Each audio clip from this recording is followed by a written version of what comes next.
Hey there, it's Nick. And it's Leah. Real quick thing before we get going.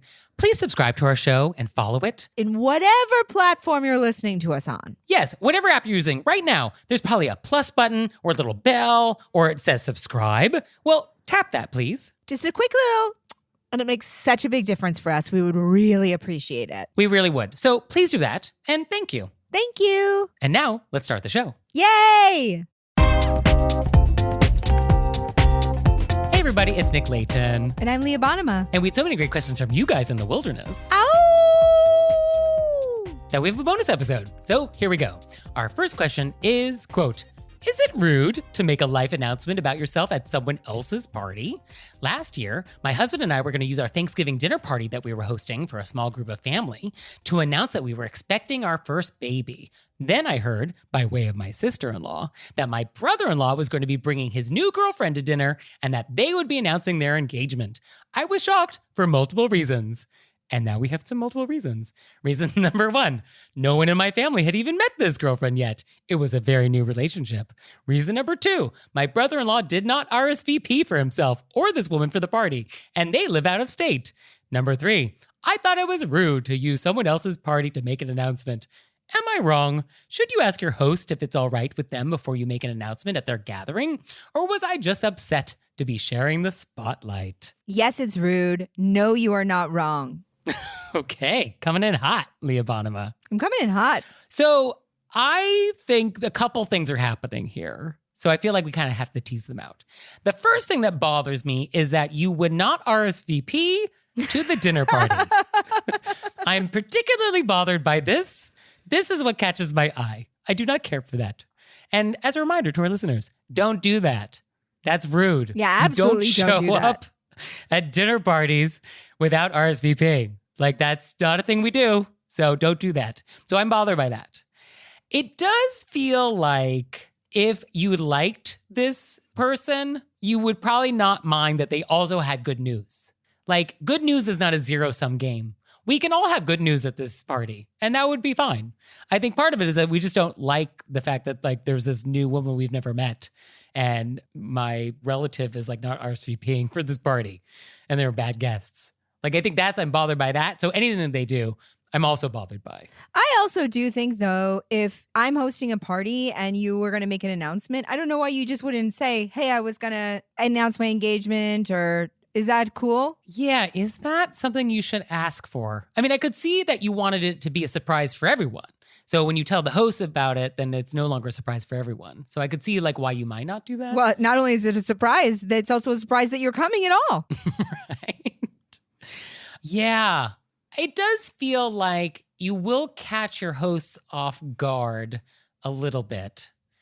But let's say you were just going to announce your engagement at this dinner and you didn't have good news of your own and so weren't sharing the spotlight. That would feel fine, right? That like, oh, Thanksgiving, we're all together and oh, there's an announcement. Like, it feels like that there's two announcements happening. That's the problem. It feels like the host in the story also had good news and they feel like their spotlight was stolen. And I guess that's what she's bothered by. Well, she also set up the whole party and is doing all the work and wanted to invite all these people to announce their first child. Oh. So I think that if you're going to go to somebody else's party and then make an announcement, I would check with your host that they don't have an announcement. Oh, I see. Okay. So you feel like this Thanksgiving party is also the party that they have designed to be the vehicle to announce their news. Yes. Oh. It's at their house. They invited the people. They're doing the cooking. I could see this. Yes. It's not just our normal Thanksgiving dinner party that we will then also happen to have good news. It's not like we're going to a restaurant. Right. This is their party. So that's a good question. If this was a restaurant, would that be fine? I think it would be different. Okay. So yeah, okay. So if you have big news, you should probably check in with your host. I guess that doesn't feel wrong. And I guess you could just say like, oh, I kind of have a big announcement to make at dinner. Do you think it would be okay? And then that would be our host's opportunity to say, we were going to announce some other big news. So yeah, some other big news. Please don't announce your news. Let's figure this out together. Like maybe we'll announce it appetizers and you announce it dessert. I guess I'm just feeling like your good news does not detract from my good news, and we can have multiple pieces of good news that we can all be happy about. Yeah, but I think that you should check in with your host first. Because we're worried about the spotlight stealing. Okay. I mean, I could see you wanting to have the good news all to yourself. Yeah, that's fair. Like, why can't you get a night? Why can't it be your night that you get to talk about? They don't even know this person. They've never met this person. Well, that's the detail why I think our letter writer is bothered. Because not only have you stolen my spotlight, but like, I don't even know you people. Yeah, I'm talking about in this specific instance. You know, if it was like a tight family and you knew everybody all the time, maybe that would be different. But in this circumstance, we have a person we don't even know who has an RV showing up to be like, it's about me now. Right. No, I totally agree. For our letter writer, for this event, for these circumstances, you're right to be aggrieved. Yes. I'm just trying to expand upon this to see if we can come upon any more universal rules about this. So if they had RSVP'd and you did know this significant other. Right. I still think that if I wanted to make an announcement at somebody else's party, okay, I would send an email and say, hey, I wanted to make this announcement. I don't get to see you guys a lot because we're out of state. I would love to use this opportunity. And then I, as the host, would say, we were also going to announce this other good news. Please don't tell, just between us. So let's do it at different times. Blah, blah, blah. Okay. Yeah. I'm coming around on that. Now, I did follow up with this letter writer. I was going to say, I hope we found out what happened. I want to know. So apparently they broke up. There was no engagement and they did not come to the Thanksgiving dinner. Oh, my goodness. Imagine that they'd ruin this Thanksgiving dinner for this person by usurping their announcement and then broken up. Sure. That would be very aggressive. Yeah. No, luckily that didn't happen. Yeah. There was no engagement whatsoever. Woo! So harmony has been restored to the universe. Thank goodness. Our next question is from Sydney, Australia. Hello from Sydney. We have a heavy Asian influence to our cuisine. My question is, how does one signify they are done with their meal with chopsticks? I'm thinking in the vein of a Western knife and fork being put together at the end of the meal. Okay, Leah? I think it's a great question. I heard that you break them in half over your knee. Yeah. That's it. Our next question.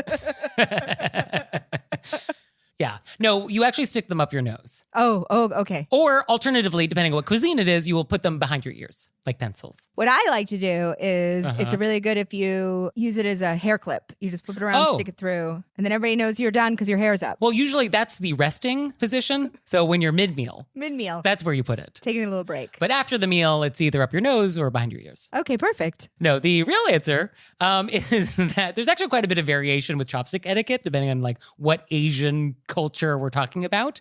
But I think if we're in Sydney, Australia, then I think the best thing to do would be to put your chopsticks together, parallel to yourself, and then put them on top of your bowl or your dish with the points pointing left. Okay. And I think that's like a nice way to leave it. So that's what I would do. That seems like a very clean, concise, not in your hair answer. Yeah, it's an alternative. But, do whatever feels right. Nick is so excited to travel with me. Can't wait.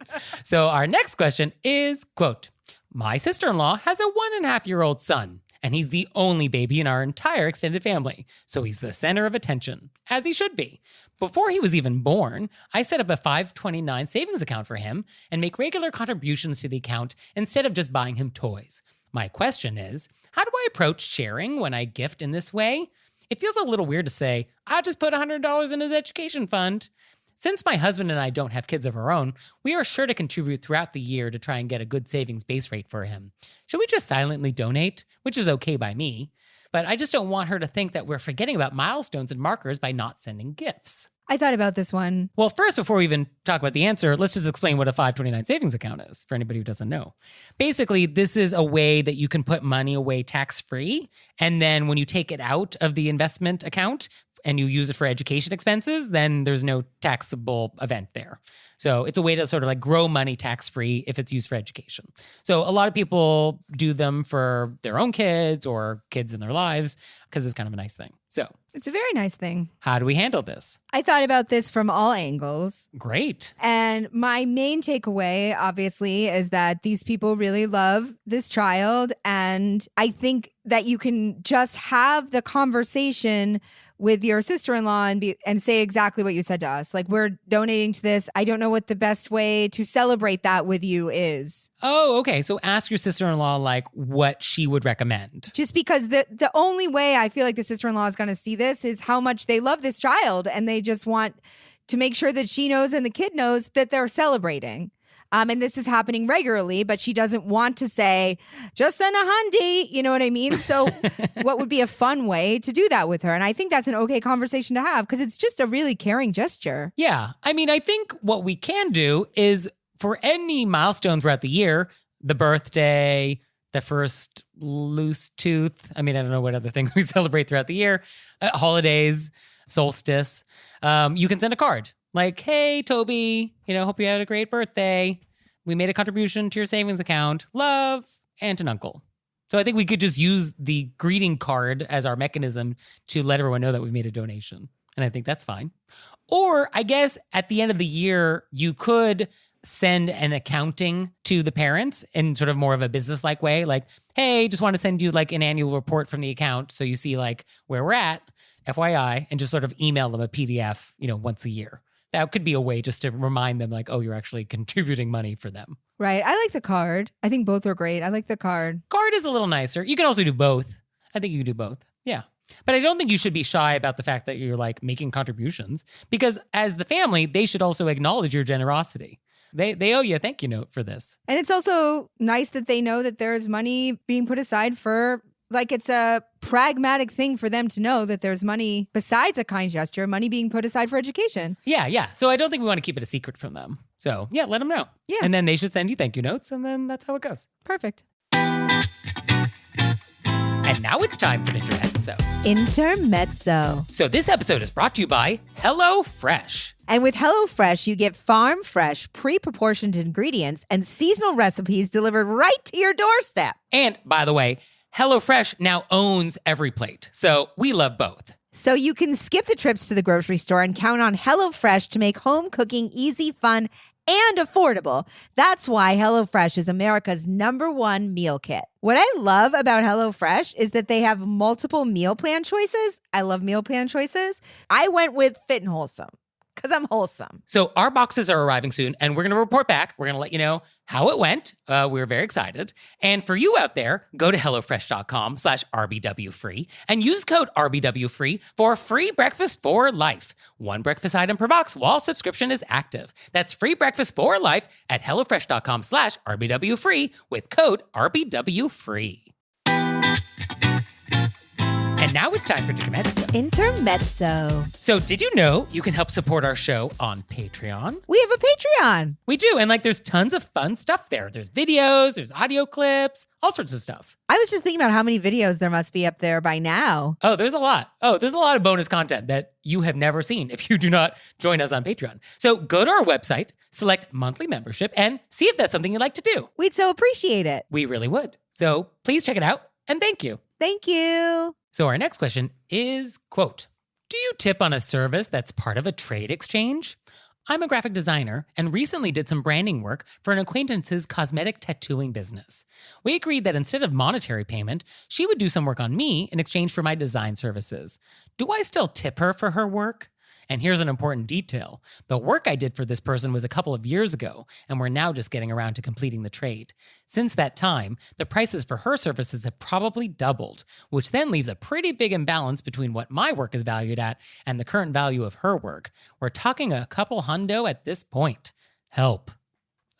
Tipping. I had an immediate response to this. Okay. And my immediate response is, I don't think we tip on bartering. Yeah, I had that same instinct too. Because bartering is where we exchange goods or services without money. And so there's no money. We are directly exchanging the thing. Yep. And we're not using money at all.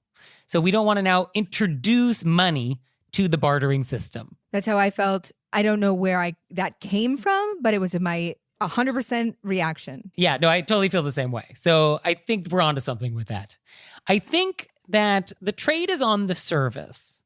And I don't know if we always necessarily try and exactly calculate the value of the service when we're doing a trade. Like if I bake an apple pie for you in exchange for you fixing my sink, we're not calculating my hourly rate plus the price of the apples versus the price of the pipe. We're not doing that. It's just you're doing this one discrete thing for me and exchange, you're going to exchange it. So I think our exchange is still good. You did graphic design services. She agreed to do some tattooing for you.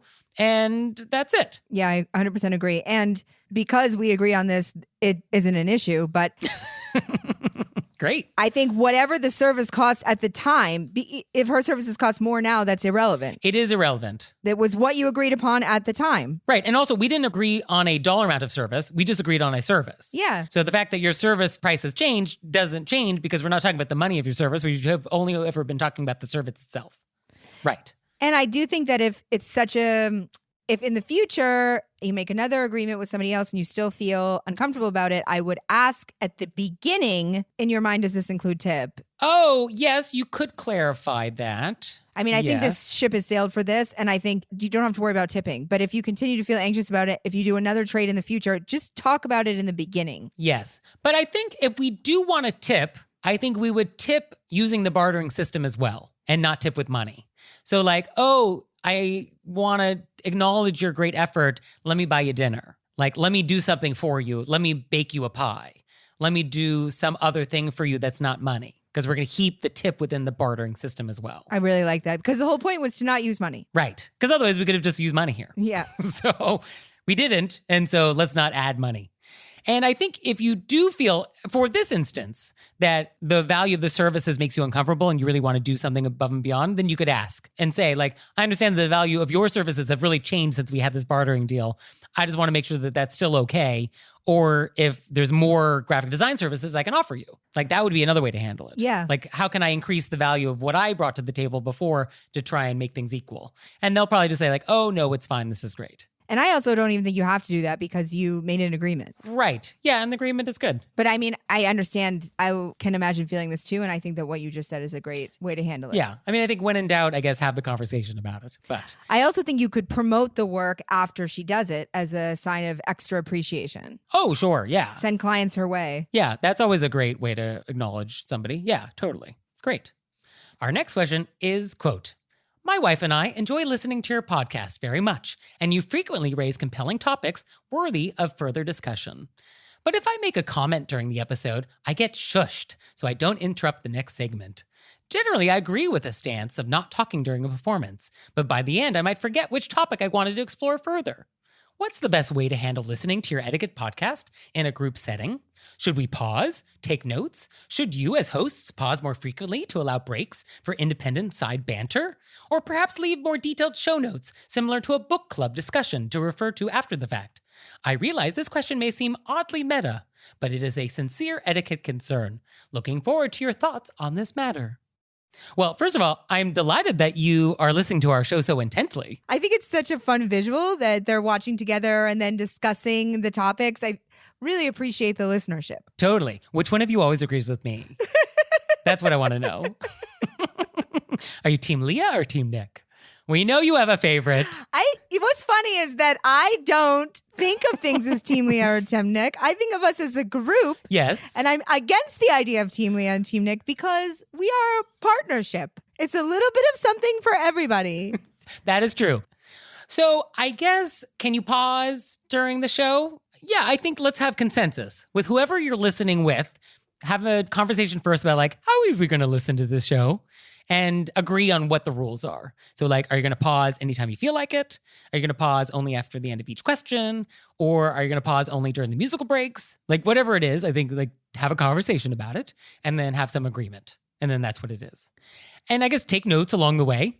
The idea that you're going to take notes to us seems a little silly. But if you want to take notes, happy for you too. That's wonderful.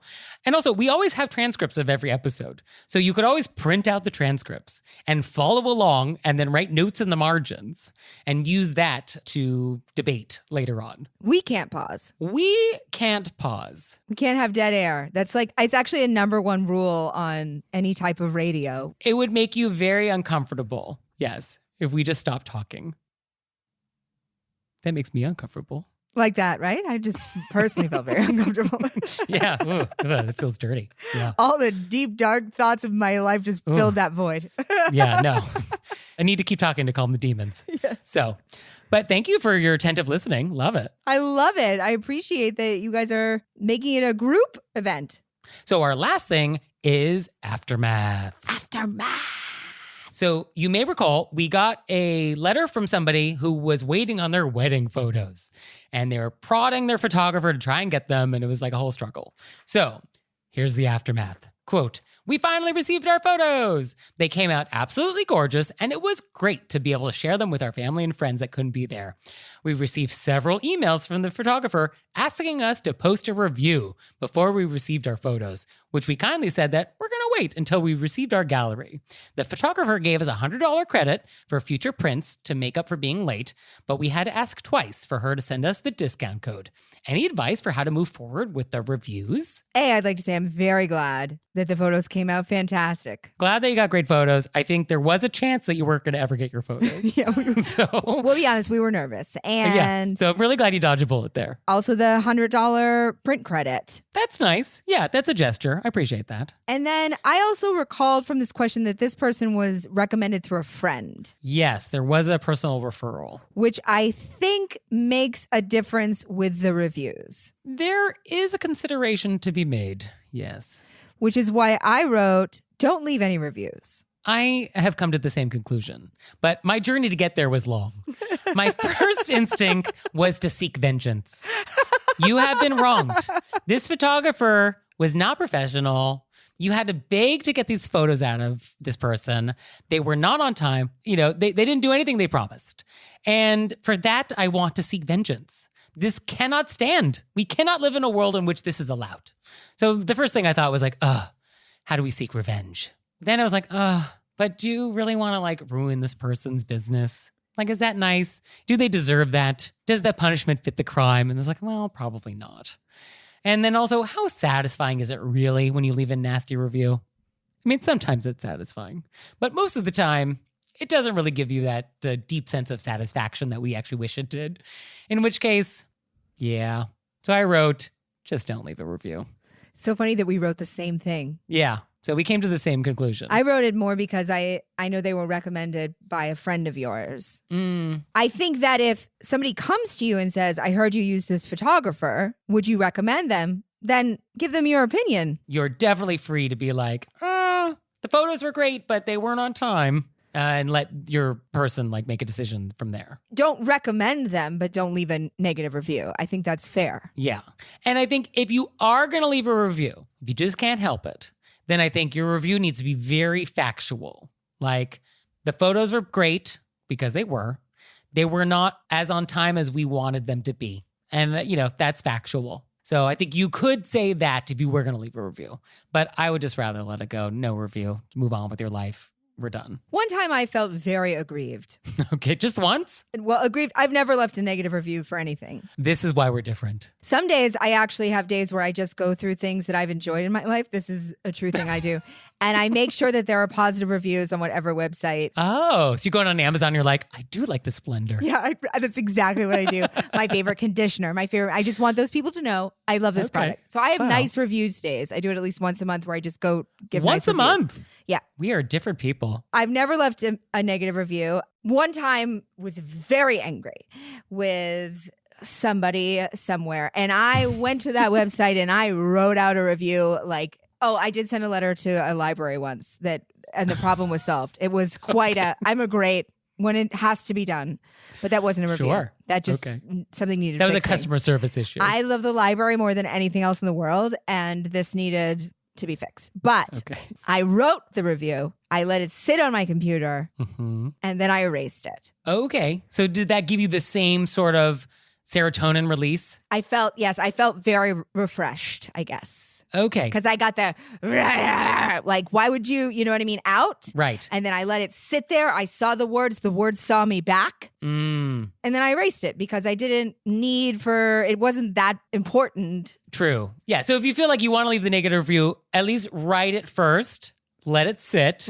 And then decide if it's still worth it. And I do think it makes a difference that they were recommended by a friend because maybe it's important to that friend. Oh, you think it's going to come back to the friend and bite the friend? No, I think maybe that friend was like, that person's my friend. Did you have to do that? And then you'll have hurt two people. Oh, I see. Not that they aren't deserving of it, but just it might not be worth it. Does that cause more drama? Yeah. Right. Yeah. Okay. A lot of considerations. And I want to say that I'm so happy that our letter writer followed up with the aftermath, because I actually think about these things. They randomly pop into my brain and I'll be like, I wonder what happened. Oh, yeah. No, I'm very interested in knowing how some of this stuff works out. So if you want to know how it worked out, let us know. We'll track these people down. And if you have questions for us, send them our way. You can send them to us on our website, wereraisedbywolves.com, or you can leave us a voicemail or send us a text message, 267-CALL-RBW. And we'll see you next time. Bye. Bye.